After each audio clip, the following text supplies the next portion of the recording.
सम्राट चौधरी जी ने सारी राजनीति की जितनी मर्यादाएं हैं, सारी मर्यादाओं को तोड़ दिया है। जो उम्रदराज होते हैं घर के, फैमिली को उनका सम्मान किया जाता है। ये भारतीय जनता पार्टी की संस्कृति है कि जिनकी उम्र बढ़ती है उनको कुटिया में बंद कर दिया जाता है। पीएम केयर फंड में कोरोना के अंदर कितने पैसे जमा करवाए गए थे, उस फंड का क्या हुआ? कैसे कैसे जो है ना ऑक्सीजन की मशीनें खरीदी गई, किसी हॉस्पिटल में काम नहीं आया। ये सब एक बहुत बड़ा करप्शन था। पीएम केयर फंड से बिहार को 100 के करीब कोरोना काल में ऑक्सीजन की मशीनें दी गई थी और एक ने भी काम नहीं किया। बिहार में 4 स्मार्ट सिटी बनाएंगे, क्या हुआ भाई?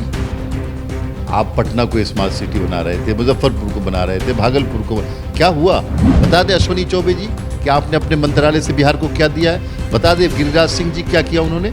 बातें बनाते हैं, हिंदू मुस्लिम की बातें करते हैं। बिहार के मुख्यमंत्री नीतीश कुमार लगातार विपक्षी मुहिम को लेकर अन्य राज्यों में दौरा कर रहे। 3 दिवसीय दौरे के बाद मुख्यमंत्री नीतीश कुमार पटना पहुंचे, कर्नाटका गए थे। उसके बाद दिल्ली में सीएम अरविंद केजरीवाल से मिले, कांग्रेस के अध्यक्ष मल्लिकार्जुन खड़गे से भी मिले और विपक्ष को एकजुट करने की बात कर रहे हैं। हमारे साथ जेडीयू के एमएलसी हैं खालिद अनवर। क्या लग रहा है, विपक्ष की मुहिम में लगातार आपके नेता जो हैं सक्रिय हैं, विपक्ष को एकजुट कर पाएंगे?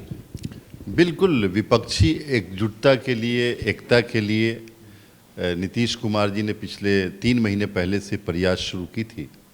जो उनकी कोशिशें हैं वो रंग ला रही हैं और देश की तमाम अपोजिशन पार्टियां, चाहे वो ममता बनर्जी जी हों, शरद पवार जी हों, चाहे अखिलेश यादव जी हों, चाहे अरविंद केजरीवाल जी हों, जो भी लोग हैं, तकरीबन सभी लोग, उद्धव ठाकरे जी भी हैं उसमें, सभी पॉलिटिकल पार्टियां नीतीश कुमार के साथ आज के दिन खड़ी हो गई हैं और सभी लोग ये चाहते हैं कि देश को भारतीय जनता पार्टी की नीतियों से मुक्ति दिलाई जाए और देश में जो अफरा तफरी फैली है, जो बेरोज़गारी है, जो महंगाई है और कुछ मित्रों को पैसे बांटे जा रहे हैं, जनता के पैसे मित्रों को बांटा जा रहा है। लेकिन खालिद जी, सवाल ये है कि लगातार नीतीश कुमार जो हैं विपक्ष की मुहिम में कहते हैं कि मुख्यमंत्री से तमाम राज्यों के मिलते हैं, लेकिन अब भाजपा की तरफ से तो नेता प्रतिपक्ष विजय सिन्हा कह रहे हैं कि जंगल राज के सूत्रधार को लेकर अपने खुद तो घूम ही रहे हैं और एक जंगल राज के सूत्रधार को भी लेकर घूम रहे हैं और चाहते हैं कि बिहार में एक बार फिर से करप्शन स्थापित कर दे और जो करप्टेड मिनिस्टर उन लोग से भी मिलने जाते हैं। देखिए, भारतीय जनता पार्टी के कुछ लीडरों की मानसिकता सामंती मानसिकता है, जिससे वो निकलने को तैयार नहीं। वो ये समझ रहे हैं कि गरीब का बेटा, अति पिछड़ों का बेटा, और ये लोग जो है ना उस पर काम नहीं करेंगे। ये सही नहीं है। ये जो निकले हैं इसके ऊपर नीतीश कुमार जी, उनके साथ तेजस्वी यादव जी हैं, तो मुझे लगता है कि इन लोगों ने जो काम किया है, जो कारनामा अंजाम दिया है, उससे बीजेपी बुरी तरह से बुखला गई है और बुखलाहट का शिकार है, जिसकी वजह से उल्टी सीधी बातें करना, मुद्दे पे बात नहीं करना, बेरोज़गारी पे बात नहीं करना, इस पे बात नहीं करना, यही है विजय सिन्हा जी का। यही इसी वजह से ऐसा कर रहे हूँ। और लगातार ये भी सवाल हो रहा है, तारकिशोर प्रसाद जो बिहार में पहले उप मुख्यमंत्री रह चुके हैं, कह रहे हैं कि नीतीश कुमार जो है सरकारी पैसा खर्चा करके इधर उधर चाय नाश्ता पानी करने जाते हैं, कोई भाव नहीं देता है, झूठ मूठ का घूमते फिरते रहते हैं नाश्ता पानी करने के लिए।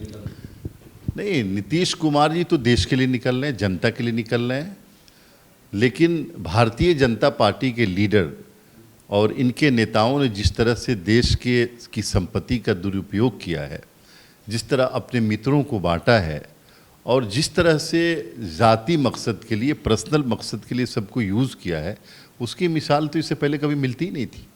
आप बताइए, कहने की बात नहीं है कि भारतीय जनता पार्टी के लीडरों का जो ड्रेस होता है कितना महंगा होता है। एक एक ड्रेस 2-2 करोड़ रुपए का होता है। तो ये सब चीज़ें पर्सनल लाइफ पे या ख़र्चों पे सवाल करना मेरे ख्याल से मुनासिब नहीं है।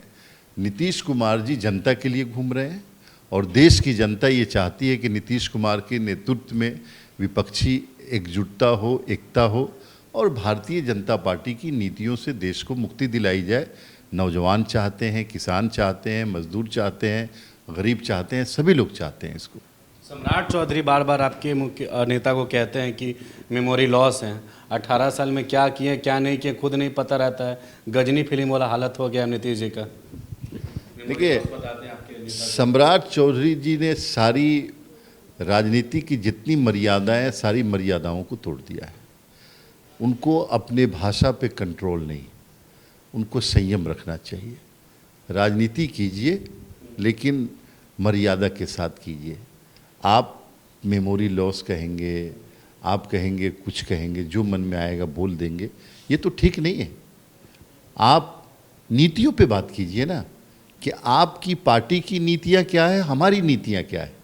नीतीश कुमार उम्र दराज हो गए, नीतीश कुमार की उम्र 70 साल की हो गई, भाई कोई नई बात है क्या? हर आपकी भी उम्र होगी 70 साल, ये बात करने की नहीं है। कह रहे हैं कि अब कुटिया में जाके कहीं विश्राम करने का समय आ गया है, कि उत्पत्ति जो है भारतीय जनता पार्टी ने किया है, उनका कोई अस्तित्व नहीं है। यही मैं कह रहा हूँ कि उम्र बढ़ने से हमारी जो संस्कृति है सम्मान बढ़ता है।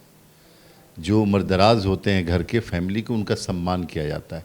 ये भारतीय जनता पार्टी की संस्कृति है कि जिनकी उम्र बढ़ती है उनको कुटिया में बंद कर दिया जाता है। बड़े लीडरों को, लालकृष्ण आडवाणी जी हो, मुरली मनोहर जोशी जी हो, उनको कुटिया में बंद। ये हमारी संस्कृति नहीं है। हमारी संस्कृति सेवा की है, सम्मान की है।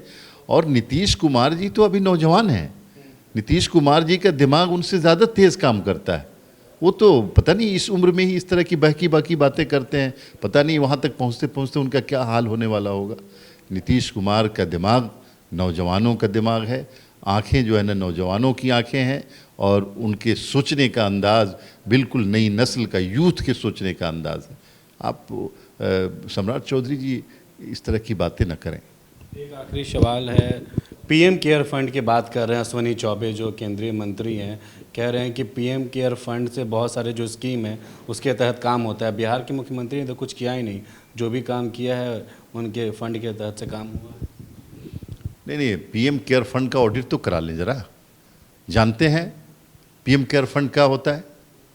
आरटीआई ने सवाल किया कि पीएम केयर फंड के पैसे का जवाब दिया है तो इन्होंने मना कर दिया कि आरटीआई में नहीं आता है।